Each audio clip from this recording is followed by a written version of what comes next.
Once upon a time, in a land far away, there lay an enchanted forest where animals spoke and trees whispered ancient secrets. Deep within this forest, a young fox named Luna lived. Luna had shimmering fur that glowed under the moonlight, and her eyes sparkled like emeralds. One night, as Luna roamed the forest, she stumbled upon a hidden path veiled by ivy. Curiosity piqued. Luna followed the path, which led her to a clearing bathed in a soft, ethereal light. There, she met a wise old owl named Orion, perched atop a tree. Orion revealed that the clearing was a place where dreams were born.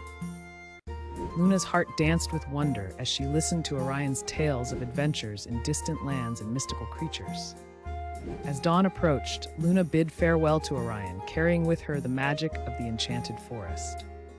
From that night on, Luna became the guardian of dreams, watching over children as they slept, ensuring they embarked on wondrous journeys through the realm of dreams. And so, every night, when the moon rose high in the sky, Luna's silhouette could be seen against the stars, a silent protector in the realm of dreams.